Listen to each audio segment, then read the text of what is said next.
Assalamualaikum warahmatullahi wabarakatuh. Assalatu wassalamu ala asrafil anbiya wal mursalin sayyidina wa habibina wa syafi'ina nabiyuna Muhammadin sallallahu alaihi wasallam la nabiyya ba'dah. Rabbi israh li sadri wa yassir li amri wa hlul 'uqdatam min lisani yafqahu qawli amma ba'du. Para ikhwan fillah, yuk kita intip para misionaris Kristen ini ketika berkumpul bersama-sama. Apa yang dilakukan oleh misionaris Sofkatul dan kawan-kawan ini. Yuk kita intip sejenak apa yang mereka bahas ketika mereka berkumpul.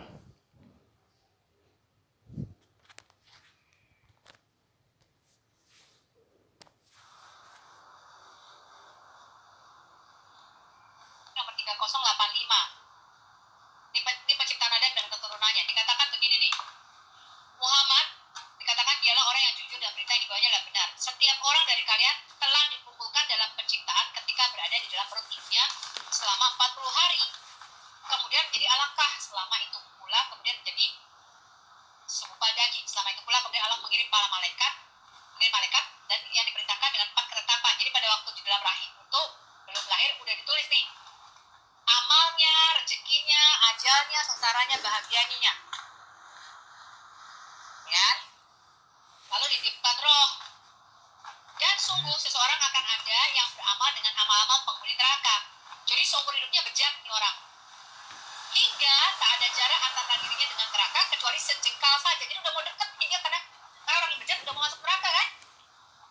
Tapi di akhir hidupnya, lalu dia didahului oleh catatan takdir hingga dia beramal dengan amalan penghuni surga lah kemudian masuk surga.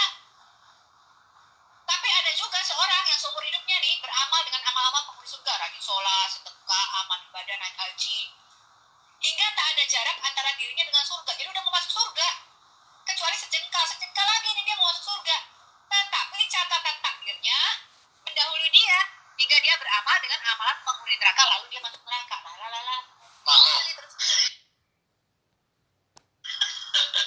Makanya nggak ada yang namanya mualaf itu mualaf karena hidayah mualaf itu nggak ada itu sebenarnya. Iya, kalau lo udah ditetapin masuk neraka ya masuk neraka kan gitu. Nah, Sofkatul dan kawan-kawan, si umat terjemahan ini, kalau di dalam kitab suci mereka kan cuman berdasarkan kitab terjemahan gitu. Artinya salinan dan yang disalin kembali ratusan kali. Artinya salinan itu disalin kembali, salinan itu direvisi lagi, salinan itu direvisi lagi ya. Menurut saya amburadul itulah umat terjemahan gitu loh. Nah, umat terjemahan ini mau mencoba melihat atau mengkritisi tentang ajaran Islam. Padahal mereka tidak tahu di dalam kosakata gramatika bahasa Arab itu mempunyai beberapa makna seperti itu. Mereka nggak tahu. Nah, tentang takdir tadi ya. Takdir artinya ketika manusia ini berada di rahim. Ketika manusia berada di rahim, ini sudah dicatat oleh Allah Subhanahu wa taala rezekinya. Artinya sudah ditetapkan oleh Allah rezekinya. Terus kemudian surga dan neraka dan seterusnya. Ini kan sudah ditetapkan. Mereka tidak paham apa kalimat seperti itu karena memang mereka umat terjemahan gitu loh. Umat terjemahan ini memang selalu buntu pikirannya gitu loh. Jangankan ini ya, manusia aja dituhankan seperti itu ya. Manusia aja dituhankan, dikira Tuhan, apalagi kalimat seperti ini gitu loh. Mereka nggak paham gitu loh. Oke, nah, saya akan tanggapi sedikit ya. Ketika kalimat itu dikatakan ketika di dalam rahim Allah ini sudah menetapkan atau mencatat segala sesuatu yang akan terjadi, yang sudah terjadi, yang belum terjadi pada diri manusia itu artinya di sini Allah ini maha mengetahui apa yang akan dilakukan oleh manusia yang di dalam kandungan ini. Jadi Orang itu sebelum melakukan, Allah ini sudah tahu gitu loh pilihan orang ini. Contohnya gini. Contohnya Sofkatul misionaris Sofkatul ini ya gitu loh. Dia itu sekarang menjadi seorang yang kafir seperti itulah ya. Misalkan gitu loh ya. Sofkatul ini memilih dirinya menjadi kafir dan menolak menyembah Allah Subhanahu wa taala. Jadi Allah ini sudah tahu pilihan Sofkatul ini gitu loh. Sekarang ini. Jadi makanya Allah ini kemudian menetapkan dia karena Allah sudah tahu apa yang akan terjadi gitu. Ya, jangankan Allah yang maha mengetahui ya. Saya aja misalkan ya saya analogikan saya aja. Contoh saya ini ingin mencalonkan diri sebagai presiden misalkan seperti itu ya. Nah si A ini saya tahu si A ini akan memilih saya gitu loh. Dan si B ini saya tahu akan memilih saya gitu loh. Si C ini tidak akan memilih saya juga tahu gitu loh. Maka saya catat si A sebelum pemilu terjadi saya catat si A memilih saya, si B memilih saya, si C tidak memilih saya. Ini saya sudah catat duluan gitu loh. Kenapa? Karena saya sudah tahu siapa yang orang itu akan memilihnya gitu loh. Padahal ini saya gitu loh. Saya yang lemah ini gitu loh. Apalagi Allah Subhanahu wa taala yang maha tahu, yang mutlak pengetahuannya. Artinya di sini yang maha tahu gitu loh. Yang maha tahu dan yang maha memberi pengetahuan gitu loh. Apalagi Allah gitu loh. Jadi apa yang Sofkatul pilih saat ini, dia itu pilih kafir. Allah ini sudah tahu pilihan dia. Artinya Allah sudah mencatat gitu loh. Allah ini sudah sudah mencatat dia bahwa dia itu akan menjadi orang yang ingkar gitu. Allah itu sudah tahu pilihannya Sofkatul. Ketika Allah memberikan akal pikiran kepada misionaris Sofkatul ini, memberikan pikiran dan Sofkatul memilih keingkaran, memilih kemusyrikan, memilih kesyirikan, memilih kafir, itu Allah sudah tahu dengan pilihannya Sofkatul gitu loh. Itulah yang dimaksud dengan Allah mencatat semuanya, apa yang sudah terjadi, apa yang terjadi dan apa yang akan terjadi. Karena Allah maha mengetahui segalanya gitu loh. Bahkan di dalam hati kita itu Allah mengetahuinya gitu loh. Beda dengan Tuhannya Sofkatul ini, hari kiamat aja gak tahu. Manusia dituhankan, dikira Tuhan, ya begitulah. Sedangkan Yesus sendiri loh ya, tidak pernah mengajarkan dirinya sebagai Tuhan gitu loh. Yesus sendiri ini tidak pernah mengajarkan dirinya sebagai Tuhan. Lalu siapa yang menuhankan Yesus ini? Gitu loh. Siapa yang menuhankan Yesus ini gitu loh.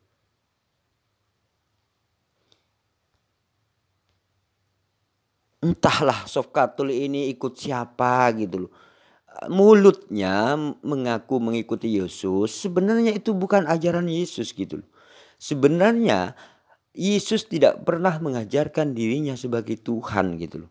Cuman mulutnya mengaku mengikuti Yesus, kelakuannya mengikuti manusia. Itulah misionaris Kristen, itulah orang Kristen gitu loh. Yuk next lanjut.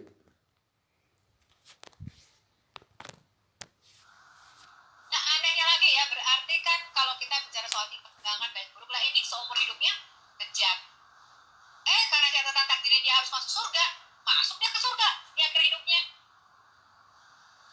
Yang ini udah seumur hidup melakukan amal-amal kebaikan, pada waktu mau mati cuma tinggal sejengkal saja, karena dia udah ditakdirkan menjadi penghuni neraka, masuk dia ke neraka.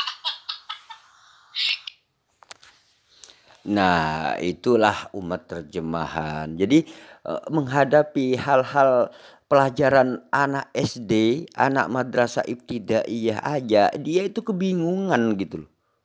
Kebingungan. Padahal pelajaran ini adalah pelajaran anak ibtidaiyah, selevel dengan anak SD gitu loh. Pelajaran ini adalah pelajaran anak-anak madrasah ibtidaiyah, selevel dengan pelajaran anak SD gitu loh. Dan dia bingung menghadapi ini gitu loh.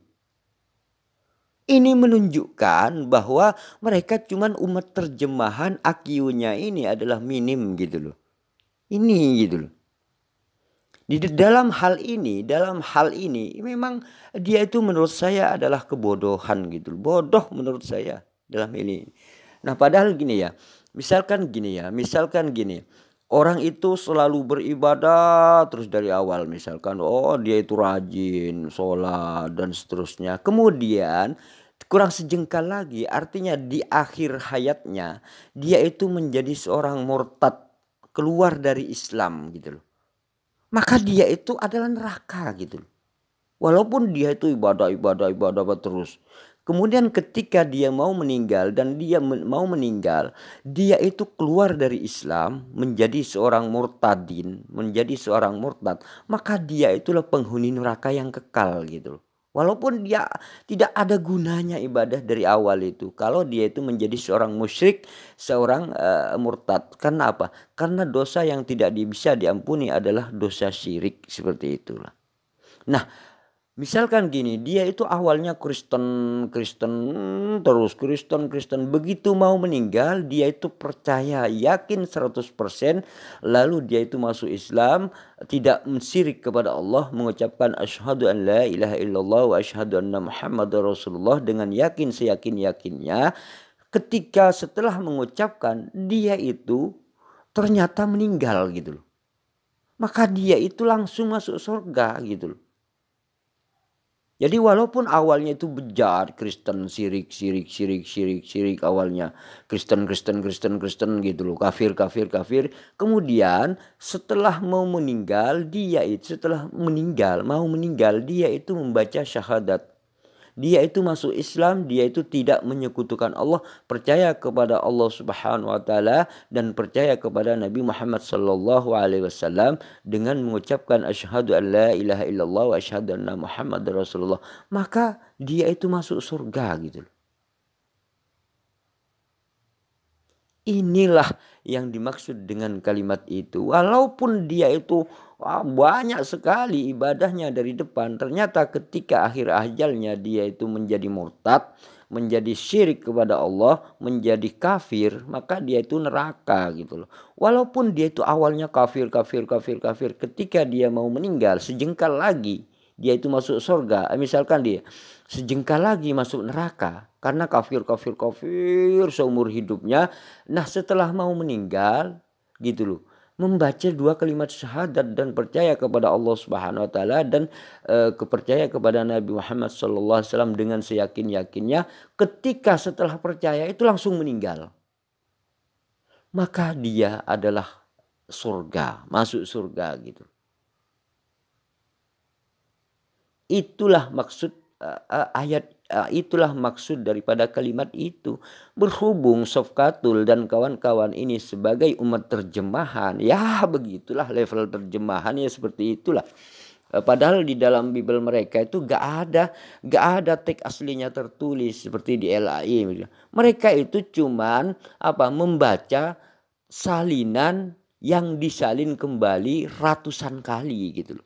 Salinan direvisi lagi, begitu seterusnya gitu loh. Mereka orang-orang ini tidak pernah tahu teks aslinya seperti apa gitu loh. Karena memang gak mau diikutkan gitu loh. Kalau diikutkan pasti amburadul, saya yakin itu gitu loh. Ayo next, lanjut lagi. Konsep yang gimana menurut teman-teman, konsepnya gimana nih Muslim? Ya diperhalus aja sama pendapat lah, berhalus sama filsafat, berhalus.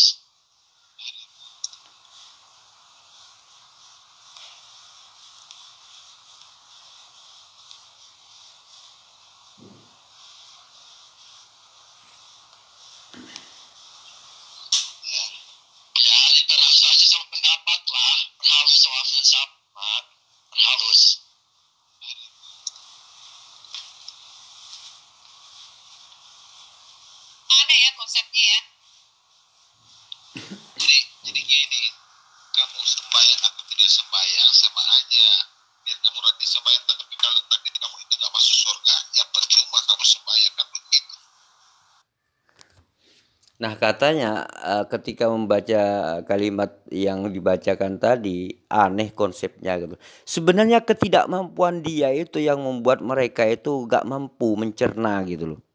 Maklumlah, jadi misionaris Kristen ini dan kawan-kawan, Sofkatul dan kawan-kawan ini, dia itu kan cuman umat terjemahan gitu loh. Bagaimana dia itu mau mencapai keilmuan seperti gramatika di dalam bahasa Arab gitu loh. Gimana dia mau mencapai ke situ? Baca aja gak bisa gitu loh. Baca aja teks aslinya gak bisa, apalagi mau tahu tentang gramatika di dalam bahasa Arab gitu loh. Baca aja gak bisa Sofkatul ini gitu loh. Makanya saya katakan Sofkatul dan kawan-kawan ini adalah segerombolan umat terjemahan yang kitab sucinya sendiri itu hanya terjemahan, tidak disertakan teks aslinya. Teks aslinya apa itu gak tahu gitu loh. Mereka itu gitu loh. Cuman mereka berdasarkan salinan yang disalin kembali, salinan disalin kembali direvisi, salinan disalin kembali direvisi, salinan disalin kembali hingga ratusan kali gitu loh. Direvisi lagi gitu loh. Ya tetap akan berubah dari teks aslinya seperti itulah. Jadi mereka itu adalah umat terjemahan. Jadi misionaris Kristen dan kawan-kawan, Sofkatul dan kawan-kawan ini adalah umat terjemahan seperti itulah. Yuk Nick lanjut.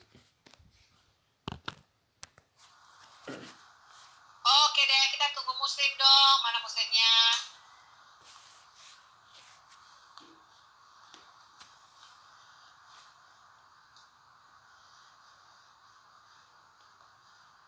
Sembahyang atau tidak sembahyang sama aja. Biar kamu rajin sembahyang, tapi kalau takdir kamu itu nggak masuk surga, ya percuma kamu sembahyang, kan begitu. Oke deh, kita tunggu muslim dong. Mana muslimnya? Ya, biar dia berfilsafat Patria.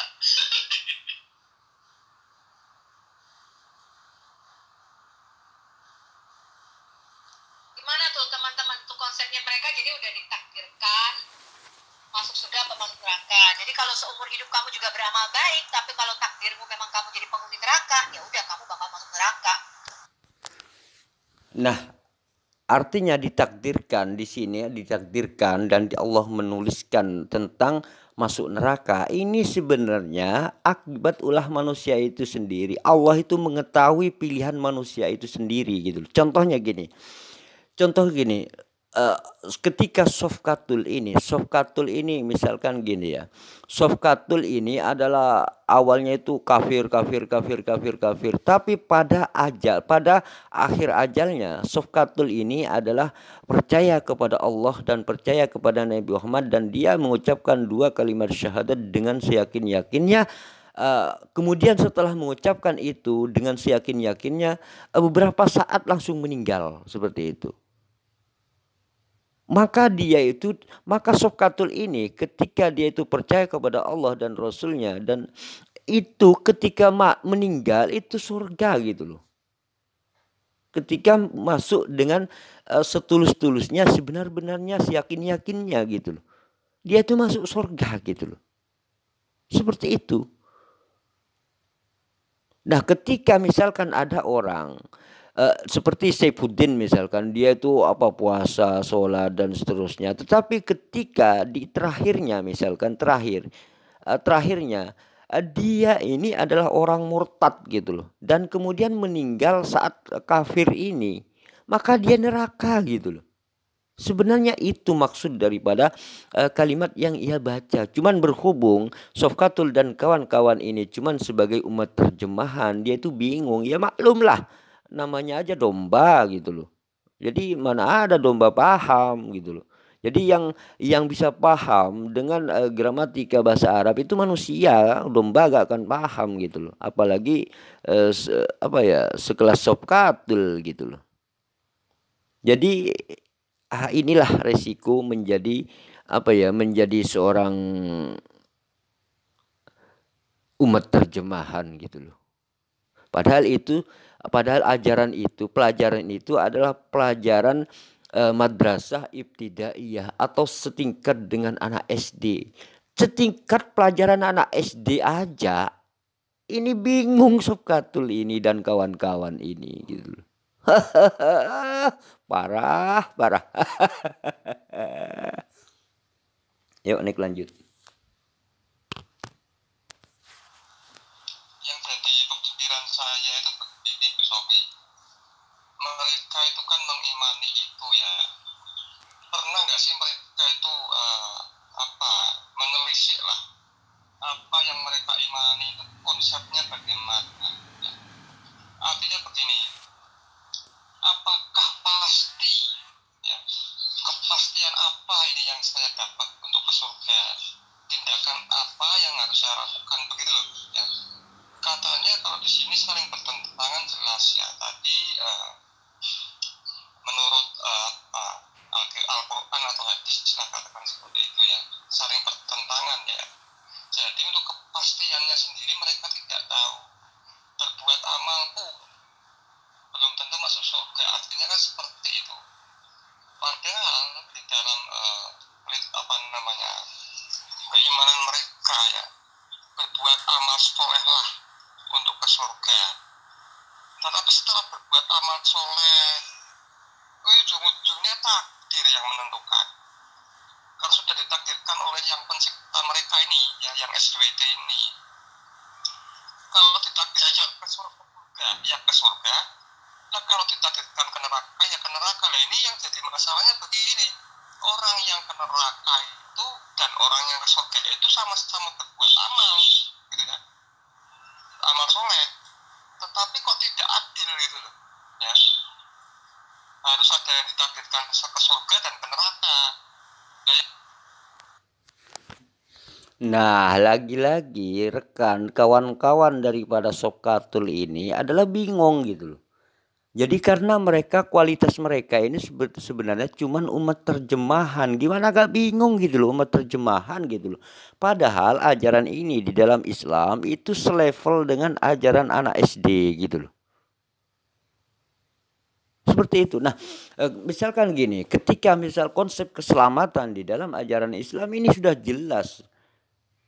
Jadi barang siapa akhir kalamnya atau akhir ajalnya mengucapkan kalimat la ilaha illallah Muhammadur Rasulullah, dakhalal jannah. Gitu loh, masuk surga. Bahkan Rasulullah Shallallahu alaihi wasallam kullu ummati dakhalal jannah, semua umatku itu pasti masuk surga illa man aba, kecuali orang yang enggan. Gitu loh. Maka sahabat bertanya, siapakah orang yang enggan itu ya Rasulullah? Orang yang tidak taat kepadaku, orang yang tidak mengikuti Allah dan tidak mengikuti aku. Gitu loh. Artinya tidak percaya kepada Allah dan tidak percaya kepada Rasulullah gitu loh. Itulah orang yang enggan masuk surga. Artinya orang Kristen di sini masuk neraka karena apa? Karena tidak percaya, artinya tidak mengikuti, tidak percaya kepada Allah dan tidak percaya kepada Rasul Muhammad Sallallahu Alaihi Wasallam. Seperti itu sebenarnya. Sebenarnya sederhana sekali gitu loh kalimat ini. Cuman karena mereka ini hanyalah umat terjemahan, maka mereka kebingungan. Padahal pelajaran ini adalah pelajaran ketika saya masih ibtidaiyah. Artinya ketika pelajaran setingkat dengan pelajaran SD, seperti itu. Berhubung mereka ini adalah umat terjemahan, ya bingung gitu loh. Gimana gak bingung? Manusia aja dituhankan.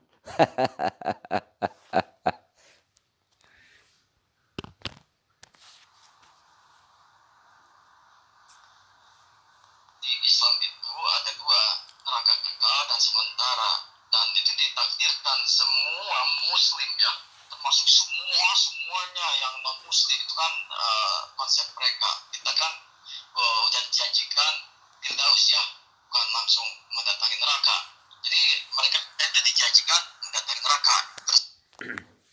Ya iyalah, semua manusia apabila apabila ketika berbicara surat Maryam ini kan, ini mungkin ya, apa ya, menyinggung surat Maryam ini ya.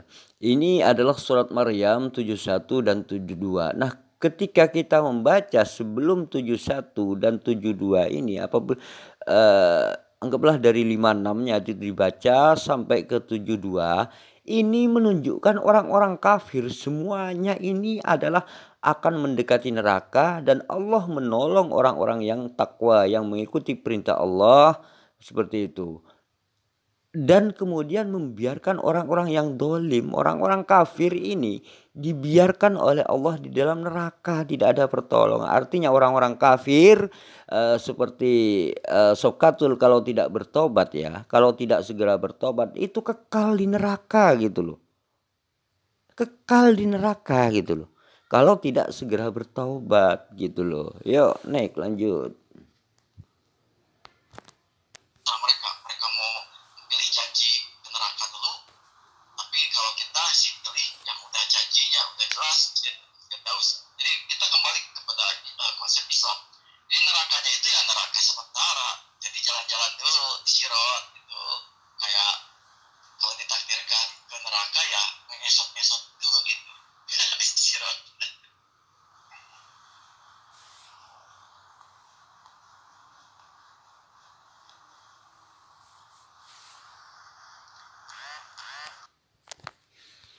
Begitulah umat terjemahan. Ya maklum lah, jangan heran manusia aja dikira Tuhan sama mereka gitu loh.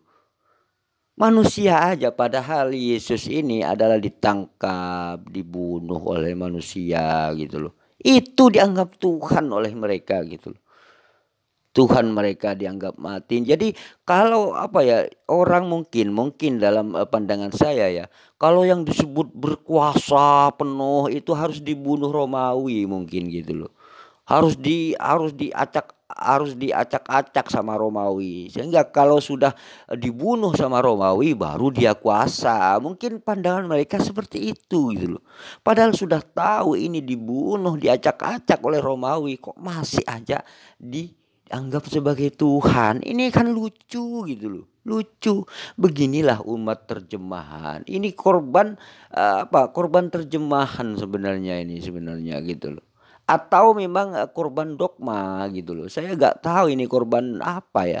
Atau memang korban ajaran yang mengatasnamakan Yesus gitu loh. Saya juga nggak tahu ini korban yang sebelah mana gitu loh. Yang jelas, Sofkatul dan kawan-kawan ini hanyalah umat terjemahan yang mengira manusia itu adalah Tuhan, seperti itu. Yuk, nek lanjut.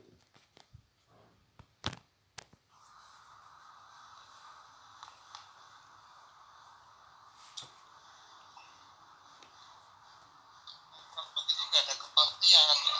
Kalau di kita kan jelas ya. Sudah saya ke neraka bro. Kepastiannya ya neraka. Itu orang tahu kepastiannya ke neraka. Nah, surganya terus kapan dia bisa pasti ke surga tidak tahu. Kan begitu. Ya sesuai itu ya, sesuai rahmat Allah ya, banyakin di masjid itu ya kan saya udah bilang. Jadi banyakin rahmat, banyakin sholat ya dapat banyakin rahmat. Kemungkinan besar kan begitu kan logikanya. Ya logikanya ketika kamu dekat di 3 kali, kemungkinan kecipratan air misalnya ada ya itu namanya itu kolam ikan, misalnya kecipratan air ya bisa aja kemungkinan kan begitu logikanya. Oh jauh.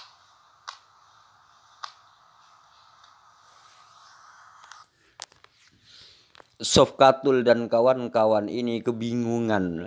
Jadi kalimat seperti itu aja itu kebingungan gitu loh. Jadi kalimat seperti itu aja kebingungan. Ya maklumlah bingung gitu loh. Karena mereka cuman selevel dengan umat terjemahan. Manusia aja dikira Tuhan, apalagi itu gitu loh.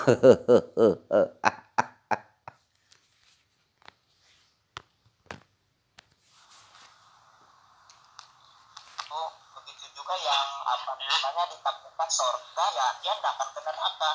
Jadi namanya takdir itu kan sudah ditetapkan, sudah ditentukan, jadi tidak ada perubahan. mau kamu tadinya apa Kristen gitu terus kamu mualaf, kamu sudah ditakdirkan neraka ya percuma kamu ganti agama itu, seperti Kainama itu percuma dia keluar sudah ditakdirkan masuk neraka, tak mungkin dia bisa berubah untuk ke surga gitu, itu takdir maksudnya kan gitu loh. Tapi ya memang mereka juga absurd, makanya mereka berantem juga kan soal itu gitu loh.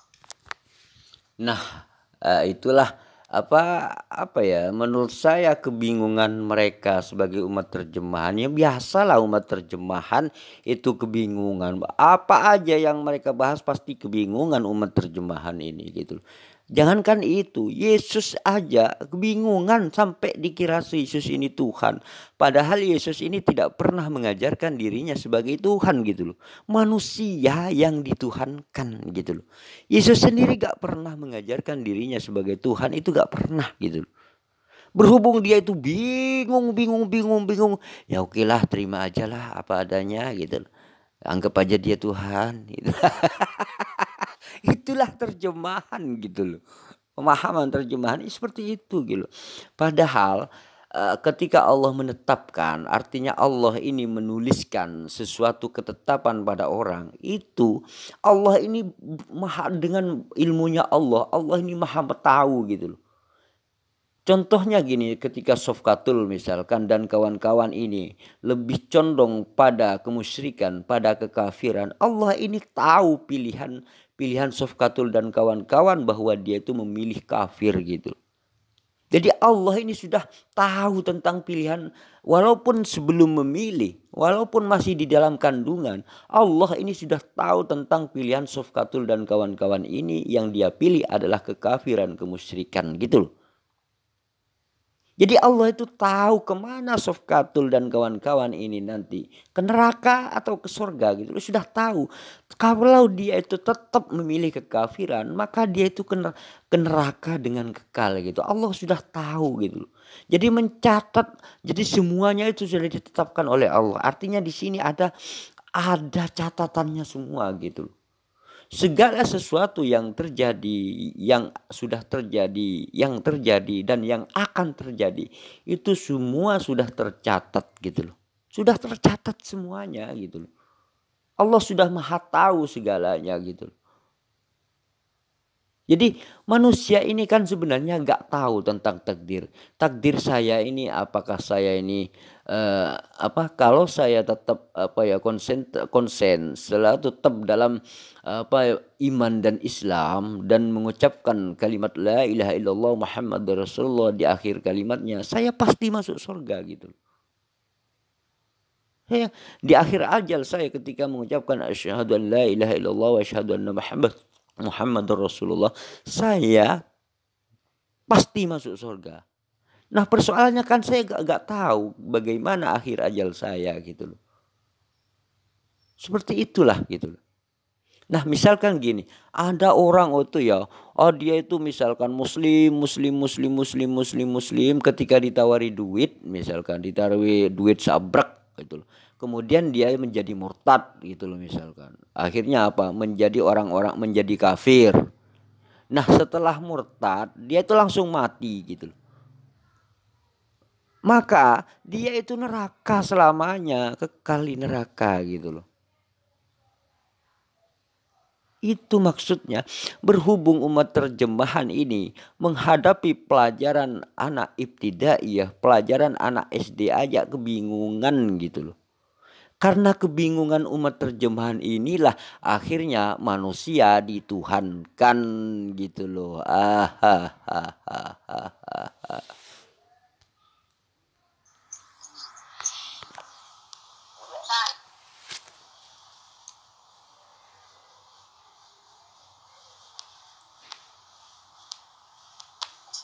Ini saya Muslim 4801. Anak Adam telah ditetapkan bagiannya dari perbuatan zina. Jadi perbuatan zinanya udah ditetapin nih. Isyarat berkata, saya tidak berpendapat tentang sesuatu yang paling dekat dengan makna alamam dosa-dosa kecil. Selain dari apa yang dikatakan Abu Hurairah dari Nabi. Sesungguhnya Allah Azza wa Jalla telah menetapkan bagi setiap anak cucu Adam bagiannya dari perbuatan zina yang pasti terjadi dan tidak mungkin dihindari. keinginannya apa berzina, sedangkan nafsu berkeinginan dan tangan dan kemaluannya sebagai pembenar atau tidaknya. Nah, berarti Bu Sofi, jadi kalau begitu tempat-tempat rumah-rumah bordir, tempat pelacuran itu nggak boleh tutup sama FPI karena mereka sudah ditakdirkan tutup itu. Nah, betapa bodohnya orang ini. Jadi menghadapi pelajaran anak SD, ajak kebingungan mereka semua gitu loh. Nggak paham gitu loh. Ya maklum, saya maklumi karena mereka semua Sofkatul dan kawan-kawan misionaris Sofkatul dan kawan-kawan ini cuman sekelas umat terjemahan seperti itu.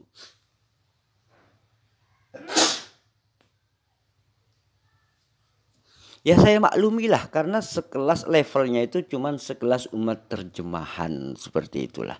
Nah, padahal di situ ketika mengatakan zina di dalam ajaran Islam itu banyak kategorinya gitu.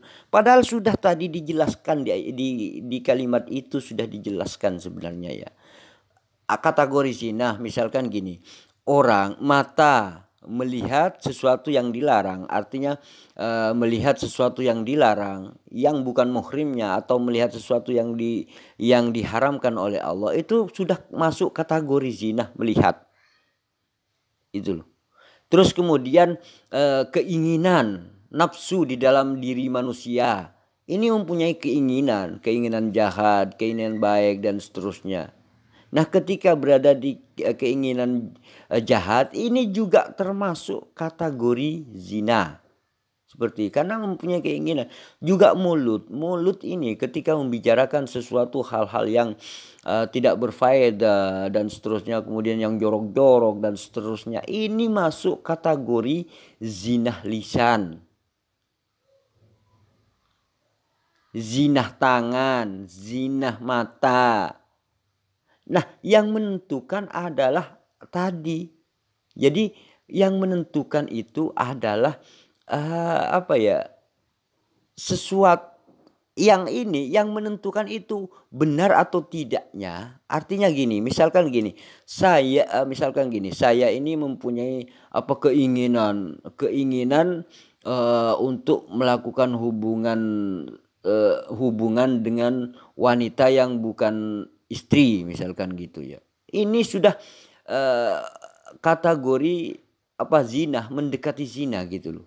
Cuman ini belum dikategorikan benar-benar zina pada jatuh zina yang sebenarnya gitu loh. Nah, ketika saya benar-benar melakukan hubungan dengan wanita yang bukan istri, maka inilah yang menjadi penentu benar dan tidaknya. Artinya disinilah yang menentukan bahwa saya ini kalau tidak melakukan benar-benar tidak berzina gitu loh. Tapi kalau melakukan maka dikategorikan benar-benar berzina. Karena di situ sudah dijelaskan tadi gitu loh. Jadi orang itu tidak mungkin bisa menghindari gitu loh. Karena apa? Karena manusia ini memang makhluk sosial, akan bertemu dengan orang-orang lainnya gitu loh. Ketika kita melihat sesuatu misalkan gini, sesuatu yang diharamkan oleh Allah, ini sudah masuk kategori zina gitu loh. Nah, disinilah Allah yang disebut Allah, Innallah ghafurur rahim, Allah itu maha pengampun. Jadi hal-hal seperti itu yang dilakukan oleh manusia yang manusia tidak dapat menghindarinya, itu diampuni oleh Allah Subhanahu wa ta'ala. Seperti itulah. Kecuali benar-benar dia melakukan yang menjadi penentu tadi. Artinya benar-benar melakukan hubungan seks dengan yang bukan istrinya. Itu baru dikategorikan zina yang ditentukan kebenarannya atau tidak. Itu sebenarnya sudah di kalimat itu sudah ada sebenarnya penjelasannya. Berhubung orang-orang misionaris Kristen Sofkatul dan kawan-kawan ini bingung karena selevel dengan umat terjemahan, dia tuh bingung padahal ajaran ini adalah pelajaran anak-anak sekelas SD. selevel dengan SD seperti itu. Ya maklum lah, Tuhan manusia aja dikira Tuhan gitu loh sama mereka gitu loh. Apalagi karena itu semua kebingungan gitu loh. Manusia dikira Tuhan ini berdasarkan kebingungan gitu loh. Bukan berdasarkan ajaran Yesus gitu loh.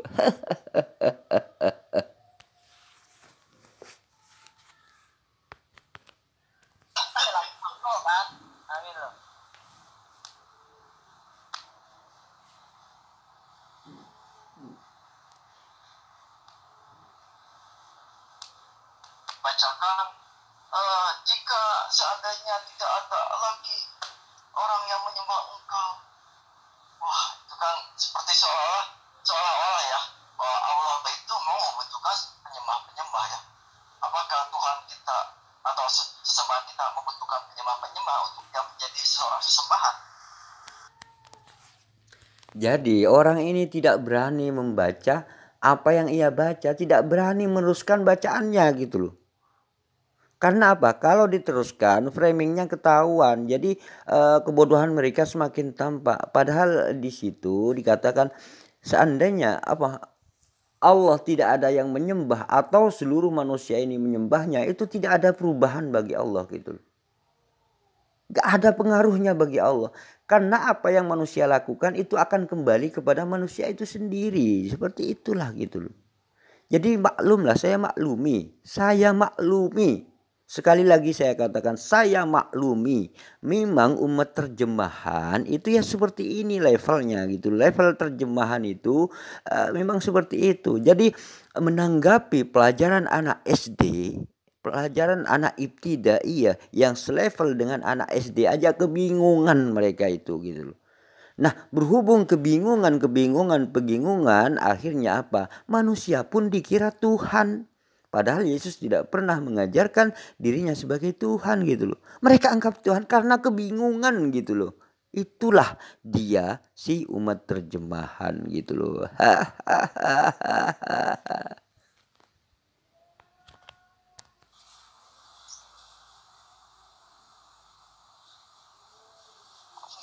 yang ngomong Ini hadis ini. Nah, ini coba nih, salah satu hadis lagi nih, Sahih Bukhari 6284. Dikatakan begini nih, Muhammad berkata, tidaklah berzina orang yang berzina ketika berzina dalam keadaan beriman. Dan tidaklah mencuri orang yang mencuri ketika ia mencuri dalam keadaan beriman. Jadi gini, berarti maknanya begini Bu Sofia, berarti kalau kita orang Kristen berzina itu nggak boleh, tapi kalau mau berzina masuk ke dalam Islam, ya kan begitu? masuk Islam dulu, benar. Iya kan, maknanya kan begitu. Aduh, umat terjemahan. Jadi apa ya, menanggapi atau membaca pelajaran anak madrasah ibtidaiyah aja yang selevel dengan SD. Jadi apa, membaca pelajaran anak SD aja kebingungan mereka ini. Ya saya maklumi gitu loh, umat terjemahan gitu loh. Saya maklumi. Oke, saya akan lihat hadisnya ya seperti ini ya. Nanti akan saya jelaskan ini hadis ini gitu.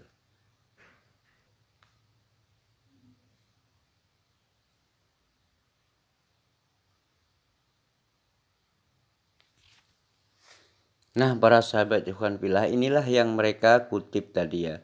Katanya HR Bukhari 6284 tentang zina dan mencuri. Nah, mari kita lihat hadisnya seperti apa ya. Mereka ini kan memang umat terjemahan. Jadi gramatika di dalam bahasa Arab itu memang mereka itu tidak tidak tahu gitu loh. Jadi makanya saya sebut mereka itu sebagai umat terjemahan gitu loh. Makanya kebingungan ketika pelajaran SD aja, ketika membaca pelajaran SD di dalam Islam, dia itu bingung. Karena apa? Karena dia itu cuman umat terjemahan gitu loh. Yuk, naik lanjut, lihat hadisnya. Saya bacakan ya. Geser lagi ini.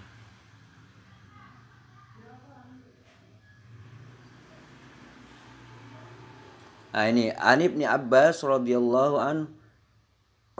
anhuma an-nabiy sallallahu alaihi wasallam qala la yazni zani hina yazni wa huwa mu'minun wa la yusrik wa la yusriku sariku hina yasriku wa huwa mu'min. Seperti itu ya. Ada artinya gini, terjemahannya gini. Makanya saya katakan tadi umat terjemahan gitu. Tidaklah berzina orang yang berzina ketika ia berzina dalam keadaan beriman, dan tidaklah mencuri orang yang mencuri ketika ia mencuri dalam keadaan beriman. Nah ini yang mereka baca ya. Nah intinya begini nih ya, secara singkat ya. Nanti saya jelaskan detailnya. Intinya gini, orang itu selama dia itu mempunyai iman di dalam dirinya, dia itu tidak mungkin mencuri, tidak mungkin berzina gitu loh. Kenapa? Karena ketika dia mau melakukan zina, ketika dia mau melakukan perzinahan, dia itu mempunyai iman. Akhirnya karena iman, dengan iman itu yang melarang, karena iman dia itu beriman, dan akhirnya apa? Percaya kepada sebuah larangan dari Allah Subhanahu wa taala. Karena berzina dan mencuri ini dilarang oleh Allah Subhanahu wa taala, maka dia tidak akan pernah melakukan gitu. Inilah intinya. Namun saya tidak cukup seperti ini saja menjelaskan. Saya akan jelaskan secara detail gitu loh. Berdasarkan dengan tag bahasanya seperti itu, yang sesuai dengan pengetahuan saya. Alhamdulillah saya dulu ketika SD saya pernah belajar gitu loh. Seperti ini. Ya akhirnya tahu, karena ini adalah pelajaran anak SD dulu. Artinya pelajaran sekolah ibtidaiyah dulu gitu, yang selevel dengan SD seperti itu. Ini saya baca ya. Anin Nabi Ibn Abbas radhiyallahu anhuma anna Nabi sallallahu alaihi wasallam qala. Ini masuk ke poinnya ya. Di sini la yazni zani hina yazni wa huwa mu'minun wa la yasriku sariku hina yasriku wa huwa mu'minun. Seperti itu. Nah, di sini ini menjelaskan pertama ya, dalam gramatikanya begini. La yazni, atau anggaplah gini yang lebih mudah, ini kalimat ini sama sebenarnya. Artinya la yazni zani hina yazni dengan la wala yusrikus sarik hina yasriku. Seperti itu sama ya. Saya jelaskan dari kalimat yasrikunya ya ini. Nah, ketika gini, yasriku ini adalah fi'il mudhari seperti itu. Ini menunjukkan sesuatu yang belum dikerjakan. Kalau fi'il mudhari ini menandakan sesuatu itu, arti pencurian itu belum dilakukan gitu loh. Ini fi'il gramatika dalam bahasa Arab seperti itu. Jadi ketika ada kalimat yasriku, misalkan ini pencuri, atau yaktuluh, misalkan yaktuluh gitu, atau yaktuluh misalkan gitu ya. Yaktuluh ini kalau fi'il mudhari ini sesuatu itu belum terjadi. Yasriku ini kalau fi'il mudhari ini adalah sesuatu ini belum dilakukan, artinya orang ini belum mencuri. Gitu. Artinya orang ini belum mencuri gitu. Artinya wala yasriku tidak mencuri. Tidak akan mencuri gitu. Di sini akan mencuri, yasriku ini fi'il mudhari'nya itu akan mencuri. Wala yasriku tidak akan mencuri as-sariku. As-sariku ini adalah isim fa'il kalau nggak salah ya. Isim fa'il di sini si pelaku gitu loh. Artinya bukan perbuatannya, tetapi si pelaku. Ingat contohnya kan saya gini ya. Misalkan gini, minum. Peminum. Gitu. Ini sariku fi'il isim fa'il ini, pelakunya. Artinya orangnya gitu loh, orangnya gini. Nah, ini kalau yasriku akan mencuri. Kemudian kalau as-sariku ini adalah pelakunya. Orangnya gitu loh. Orang yang mau mencuri. Sariku. Nah, kemudian hina yasriku. Di sini fi'il mudhari lagi, kan seperti itu. Yasriku. Kan gini. Nah, kalau ini fi'il mudhari berarti sesuatu belum dilakukan, tetapi akan dilakukan. Itu fi'il mudhari. Yasriku. Kalau saroko itu fi'il madi. Kalau saroko ini telah dilakukan. Ini fi'il madi. Nah, disinilah bedanya. Kalimatnya di sini adalah menggunakan fi'il mudhari. Baik yang atas, yang tentang berhubungan berkenaan dengan kalimat zina, juga dengan pencurian, semuanya kalimatnya sama ini gitu loh. Jadi tata bahasanya sama di sini. Jadi awalnya fi'il mudhari sariku, kemudian yasriku, kemudian sarikun. Ini adalah isim fa'il si pelaku. Kalau awalnya yasriku ini akan berbuat, akan mencuri, belum mencuri ini ya, tapi akan mencuri. Kemudian sariku si pelaku di sini, kemudian yasriku akan mencuri lagi gitu loh. Artinya di sini ya, wala yasriku tidak akan mencuri, asariku orang yang mencuri. Orangnya ini yang dibahas nih. Orang yang mencuri ini tidak akan mencuri. Hina yasriku, hingga tatkala akan mencuri wahwa mu'minun, mereka mempunyai iman gitu. Artinya di sini ketika orang itu mempunyai iman, walaupun dia itu ingin mencuri gitu loh, akan mencuri, dia itu tidak akan mencuri kalau dia itu punya iman. Kenapa? Karena imannya, karena dia itu tahu bahwa mencuri ini dilarang, bahwa berzina itu dilarang gitu loh. Saya mungkin orang-orang misionaris Kristen, si umat terjemahan ini gak paham dengan penjelasan saya di sini ya. Maklum lah, umat terjemahan gimana mau paham gitu loh, umat terjemahan kalimat seperti ini. Padahal ini pelajaran anak SD loh ya. Gimana mau paham umat terjemahan gitu loh. Saking bingungnya umat terjemahan ini, manusia pun dikira Tuhan gitu loh. Manusia pun dikira Tuhan sama umat terjemahan ini gitu loh. Nah di sini ya saya katakan lagi, sama kalimatnya, la yazni zani hina yazni wa huwa mu'minun wa la yasriku sariku hina yasriku. Nah wala yasriku, dan tidak, artinya di sini yasriku ini akan mencuri gitu loh. Sesuatu pekerjaan itu, kerjanya itu belum dilaksanakan tetapi akan dilaksanakan gitu loh. Itu fi'il mudhari. Jadi kalau fi'il mudhari itu sesuatu yang akan dikerjakan. Tetapi kalau fi'il madi, seandainya kalimatnya ini sarokoh, bukan yasriku, artinya sarokoh, maka ini adalah sesuatu yang sudah dikerjakan gitu loh. Artinya melakukan pencurian. Kalau yasriku ini belum melakukan pencurian ini gitu loh. Wala yasriku, dan tidak akan mencuri, asariku orang yang mencuri. Nah ini ya, ini orangnya yang dibahas, orang yang mencuri, si pencurinya ini ya. Orang yang mencuri ini tidak dikategorikan mencuri. Hina yasriku, hina ketika atau tatkala yasriku akan melakukan pencurian. Artinya tidak akan pernah melakukan pencurian walaupun dia itu ingin mencuri gitu loh. Wahuwa mu'minun, wahuwa, dan dia itu mukmin, artinya beriman gitu. Selagi dia itu mempunyai iman, dia itu tidak akan pernah mencuri, seperti itu.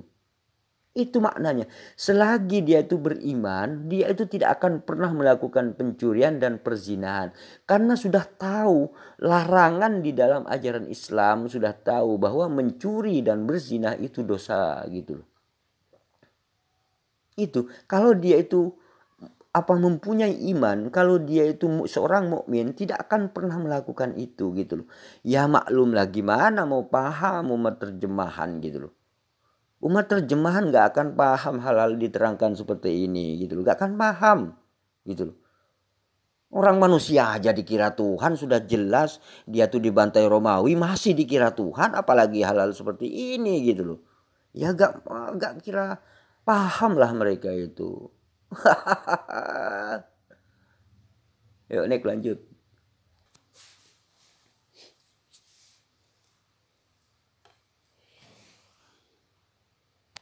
Paulus itu ketika menyampaikan banyak hal, itu didukung oleh saksi-saksi yang mengikutnya kan. Kalau di harus ada yang mengiringi, itu 2 orang kan, supaya menjadi saksi yang satunya lagi. Itu sudah dijabat tangan oleh Petrus. Oh, enggak, memang rasul. Itu udah jelas ya, udah lewat konsili. Jadi pengesahan kerasulan Paulus itu nggak bisa dianggap enteng.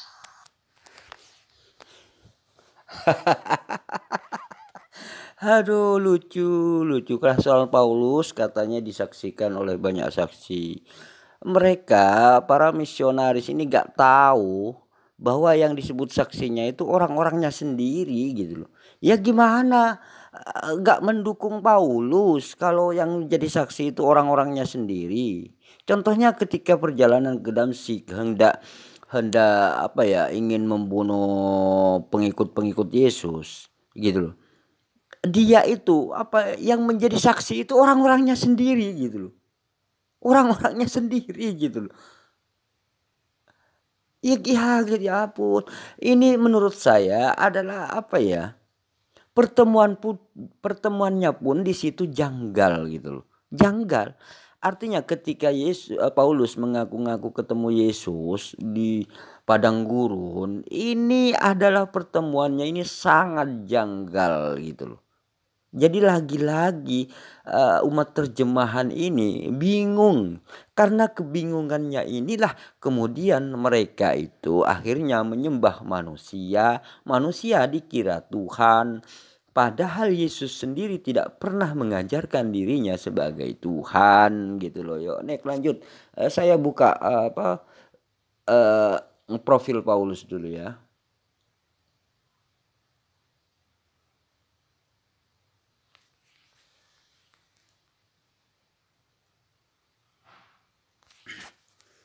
Nah, perhatikan ini ya, teman-teman ya. Paulus penjegal dan teror pengikut Yesus, gitu loh. Ini Paulus penulis Bible. Paulus adalah bangsa Yahudi dari suku Benyamin, dari Tarsus, orang Tarsus dia itu, gitu loh. Nah, sekarang ini disebut dengan Turki. Nah, Paulus bukan hanya penulis surat-surat yang dimasukkan dalam kitab Bible menjadi pedoman umat Kristen sekarang ini, gitu loh. Paulus ini bukan hanya penulis itu aja, juga Paulus mengaku telah menjadi rasul sejak masih dalam kandungan ibunya, gitu loh. Artinya Paulus ini dipilih itu menjadi rasulnya Yesus itu sejak dalam kandungan katanya.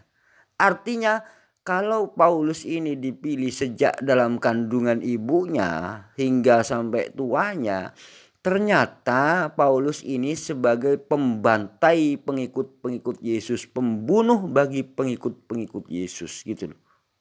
Gimana bisa dipercaya gitu loh. Masa orang-orang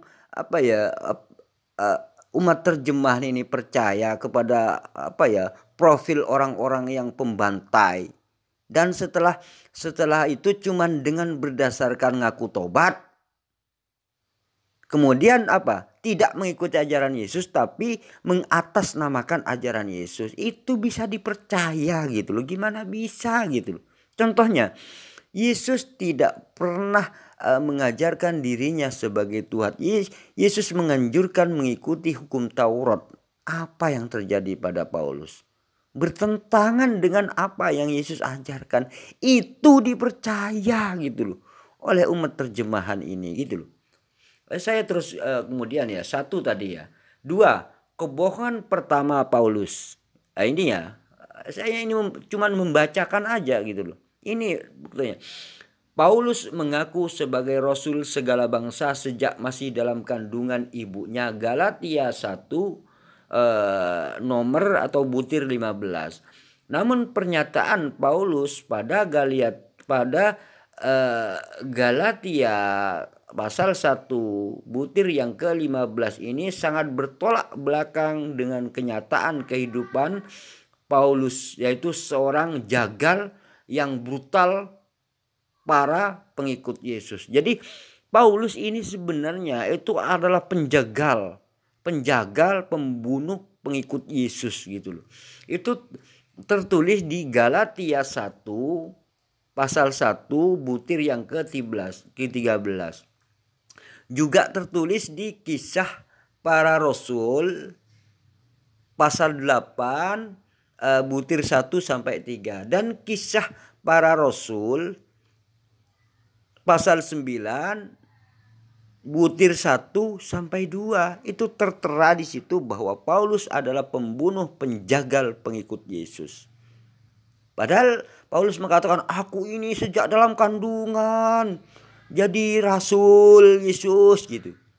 Tapi faktanya berbeda gitu dengan masa seorang rasul Yesus malah membunuh pengikut Yesus. Ini dipercaya oleh umat terjemahan gitu loh.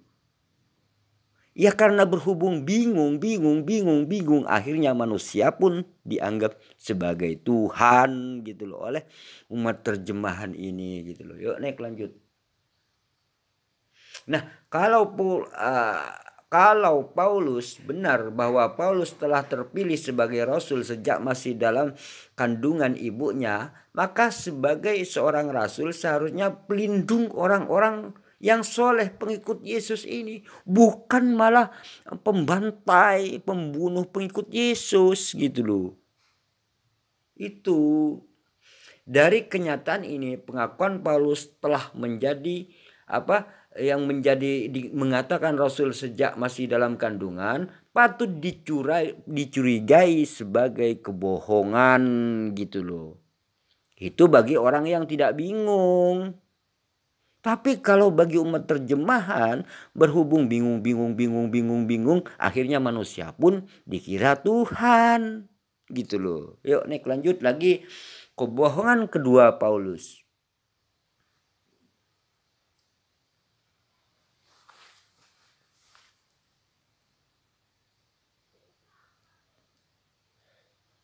Nah, Paulus juga mengaku bahwa dirinya juga adalah Yesus.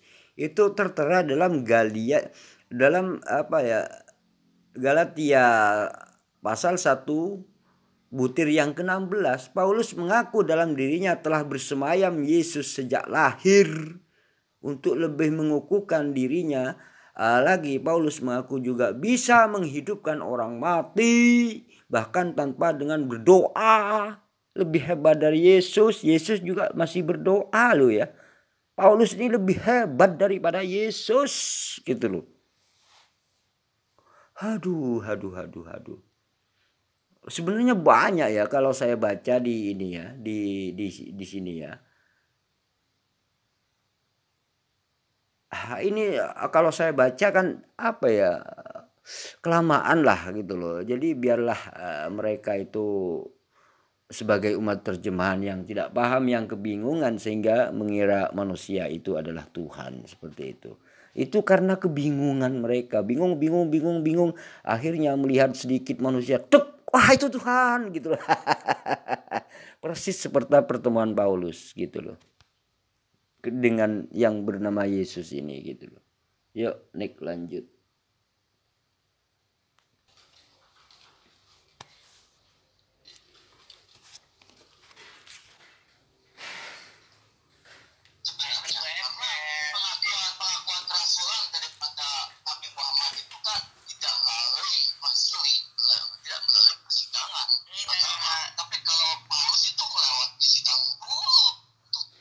Nah begitulah katanya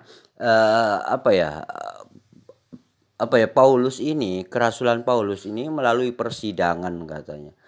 Dan mereka para umat terjemahan ini mengatakan Nabi Muhammad tidak melalui persidangan seperti itu. Artinya kerasulan Paulus ini hanya berdasarkan persidangan. Yang menyidang ini adalah orang-orangnya Paulus juga gitu loh. Gitu, orang-orangnya Paulus gitu loh. Jadi gimana umat terjemahan ini bisa percaya orang yang awalnya bejat sekali dan tidak pernah bertemu dengan Yesus semasa hidupnya, semasa ada di dunia ini nggak pernah bertemu dengan Yesus. Kemudian Paulus ini posisinya ketika saat Yesus masih berada di dunia ini, Paulus ini sebagai orang yang kejam, orang yang suka membantai Yesus gitu loh. Nah, setelah Yesus tiada, baru kemudian Paulus ini ngaku-ngaku ketemu dengan Yesus. gitu loh. Mengaku-ngaku ketemu didatangi Yesus gitu loh. Persis sama seperti kesaksian odong-odong yang ada di channelnya Yusuf Manubulu itu gitu loh. Saya ini anaknya kiai, saya ini anaknya ulama. Setelah disuruh baca Al-Quran, murtadin odong-odong ini, mereka itu gitu loh. Persis seperti itu gitu loh. Aduh gimana gitu loh dia itu bisa percaya gitu loh. Padahal di situ track recordnya itu sudah jelek, pembantai. Cuman berdasarkan cuman ngaku-ngaku ketemu Yesus, dia itu percaya gitu loh. Jangan-jangan Paulus ini awalnya dia itu punya kekuasaan yang sangat ditakuti gitu. Sehingga apa? Sehingga orang-orang pengikut Yesus ini ketakutan semua gitu loh. Oh, kalau kamu tidak percaya, saya bunuh kamu. Seperti itu. Kalau kamu tidak meninggalkan ajaran Yesus, saya bunuh kamu. Nah, jangan-jangan memang punya kekuasaan. Nah, orang yang punya kekuasaan, kalau dia itu menjelaskan sesuatu yang berbeda dari ajaran Yesus, saya tidak akan percaya. Karena dia jelas menggunakan kekuasaannya itu untuk menekan orang lain gitu loh. Seperti itu. Beda dengan Nabi Muhammad SAW gitu loh. Nabi Muhammad SAW ini adalah orang yang awalnya itu pengembala. Artinya dari orang yang memang benar-benar dari nol perjuangan Nabi Muhammad, dari bawah. Jadi Nabi Muhammad itu bukan seorang raja, bukan seorang penguasa, bukan siapa-siapa gitu loh awalnya gitu loh. Dia tuh berangkat dari bawah. Yang pertama kali percaya adalah istrinya, kemudian sahabat-sahabatnya dan seterusnya. Cuman 1 orang pengikutnya Nabi Muhammad, 2 orang, tambah lagi seperti itu. Dan Nabi Muhammad SAW track recordnya di baik. Bahkan orang-orang musyrik, orang-orang kafir ini mengatakan bahwa Nabi Muhammad SAW dijuluki dengan Al-Amin, orang yang tidak pernah berdusta. Artinya orang yang bisa dipercaya, orang yang bisa dapat memegang amanah. Gitu loh. Ini yang diberikan oleh orang-orang kafir gitu loh kepada Nabi Muhammad SAW gitu loh. Artinya orang-orang kafir ini memberi pandangan, memberi gelar kepada Nabi Muhammad dengan sebutan Al-Amin, orang yang tidak pernah berbohong, orang yang jujur, orang yang dapat bertanggung jawab, orang yang amanah. Itu sejak kecil Nabi Muhammad itu seperti itu. Jadi orang-orang sekitar itu sudah mengenal kejujuran Nabi Muhammad SAW sejak lahir. Beda dengan Paulus. Awalnya pembantai, cuman ketika mengatakan, oh saya bertemu Yesus. Kemudian ajarannya itu berbeda dengan ajaran Yesus. Herannya dipercaya oleh orang umat terjemahan ini gitu loh. Padahal Yesus sendiri tidak pernah mengaku dirinya sebagai Tuhan. Namun umat terjemahan ini percaya Yesus Tuhan gitu. Dari mana ajaran ini gitu loh datangnya gitu. Umat terjemahan ini hanya memuji Yesus di mulut saja, kelakuannya mengikuti kelakuan manusia gitu loh. Itu yuk naik lanjut. Ini tadi bilang untuk debater Kristen, kalau diajak untuk debat tentang Yesus dengan Muhammad, jangan mau, harus Yesus dengan Allah, kemudian Paulus dengan Muhammad, itu yang fair. Itu bro.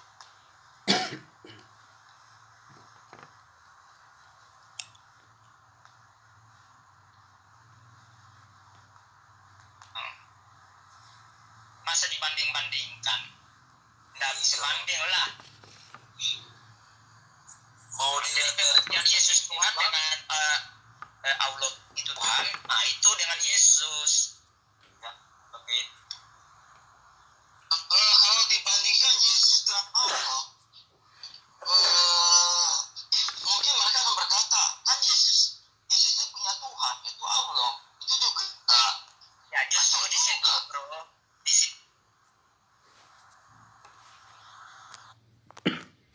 Nah, orang-orang Kristen ini kebingungan sebenarnya.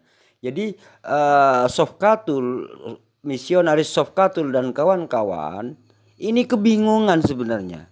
Ketika Tuhan mereka dibandingkan dengan Tuhannya Islam, ini bermasalah juga.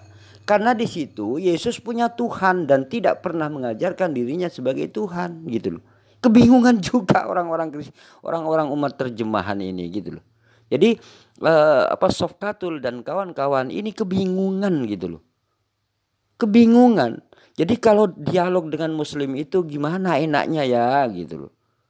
Jadi kalau kita misalkan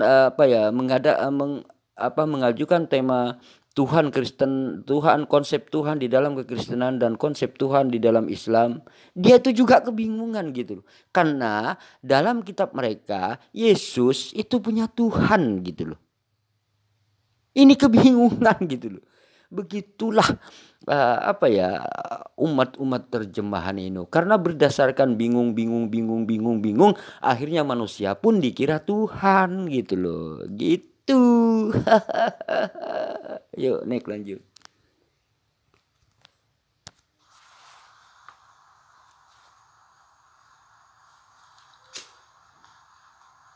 Kesempatan kita untuk klarifikasi. Iya. Salahnya di situ. Kalau kita bandingkan debatkan ya dengan Muhammad, kita sebagai orang Kristen menurunkan dong derajat Yesus. Kan begitu? Makanya turun dong, downgrade. Katanya kalau mengambil tema artinya Yesus dengan Nabi Muhammad Sallallahu Alaihi Wasallam mereka menurunkan derajat. Sebenarnya mereka itu sudah nggak perlu diturunkan derajatnya gitu. Karena apa? Karena kan kita ini manusia disebut domba. Ini sebenarnya sudah turun derajatnya gitu loh. Wong manusia disebut domba kok mau gitu loh. Kalau domba ya jelas menyembah manusia, namanya domba. Gitu. Dan Yesus adalah manusia yang dianggap sebagai Tuhan karena dirinya karena dirinya mempercayai dirinya sebagai domba gitu loh.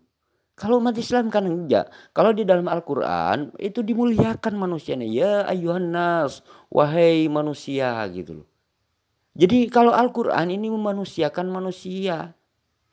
Tetapi kalau di dalam Bible dianggap manusia itu dianggap domba gitu loh. Makanya Tuhannya manusia, gak heran gitu loh di sinilah. Mungkin cukup sampai di sini aja reaction saya tentang pertemuan atau perkumpulan para misionaris Kristen gitu loh di tempatnya gitu loh. Jadi saya menanggapi semua yang mereka omongkan seperti itulah. Mudah-mudahan ini bermanfaat bagi kita semua. Ambil yang baik dan tinggalkan yang buruk-buruk. Seperti itulah.